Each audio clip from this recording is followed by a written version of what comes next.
Mr. Renacci, you're recognized. Thank you, Mr. Chairman. I want to thank you and the staff for moving this piece of legislation forward with all of us.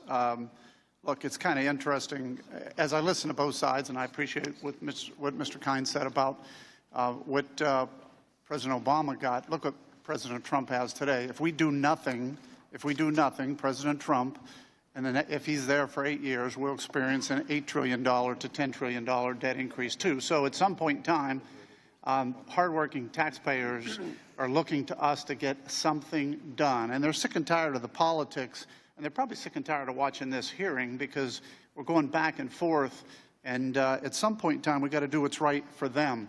I'm probably one of the few, there's a few on this panel that have actually had to sit down when a hardworking taxpayer, husband and wife, walks in with their 2 kids, into your office with their boxes of tax information, and they sit down and you go through their tax report, and at the end they say, I've got all that interest and I've got all that medical deductions, but you're telling me I don't meet the standard deduction. And I would say, yes, you don't meet the standard deduction, so it's not deductible. Because the truth of it is, 75% of Americans do not itemize. So when we start talking about some of these deductions, we have to start thinking about that. Mr. Barthold, is that a number that you could agree with? I know there's enough studies, but I'm not sure if... Mr. Renacci, our present law projections are that approximately 29% of tax filing units will elect to itemize over the next couple of years. 29%. And if we double the standard deduction from 12 to 24,000, do you have a calculation of how many people itemize?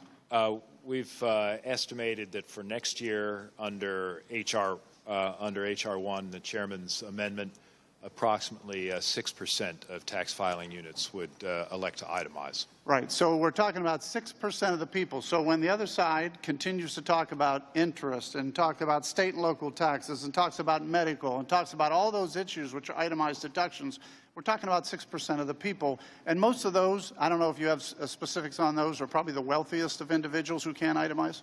Itemizers, Mr. Renacci, under present law are heavily represented in the top third of the income distribution. Okay, so I hope the other side continues to try and represent the top wealthiest people, because what we're trying to do is make sure that the middle income gets the tax breaks here, and I think that's what's important. Mr. Barthold, you also talked about the corporate income tax rate, and I've said this many times. Corporations don't pay income tax. Is that correct? Corporations remit tax payments to the Treasury, as I was discussing with Mr. Doggett and some others. We think the economic analysis is that ultimately taxes are borne by real persons. Borne by the consumer. So when the corporation gets a tax cut, who wins? Would it be the consumer then that wins? Well, as I explained earlier, our analysis is that the beneficiaries can be both workers and owners of the corporation, so they would both be consumers. Sure, because when you buy a product that a corporation makes, it's going to be less. As far as credits, I also did work in the tax world for almost 3 decades. People would come in and say, I have this credit or that credit, but would you also agree that if you cut their taxes, in many cases they may not need the credits that they're getting today, because in essence their tax cuts would equal, in some cases, the credits that they already have? Is that a true statement? Well, that can certainly be the trade-off, a trade-off for many people. And the case is a reduction in tax rates or an increase in the standard deduction would be better than providing a right. And the case is, in most times, that's what it's going to be. And some of the credits that I know my colleagues are talking about, if you reduce the corporate tax rate, and they're doing some of this work with historical projects, so they're going to have more dollars in their pockets because they may not have the credit, but they're going to have a less tax rate. Is that correct? The reduced tax rate would increase the after-tax return to any potential investment project.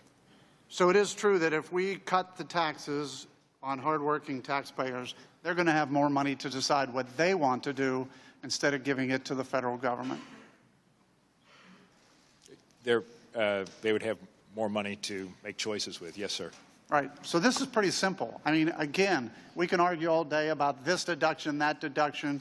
I've got one member on the other side who probably doesn't realize that almost 90%, one member from Texas, almost 90% of the people do not itemize in his district.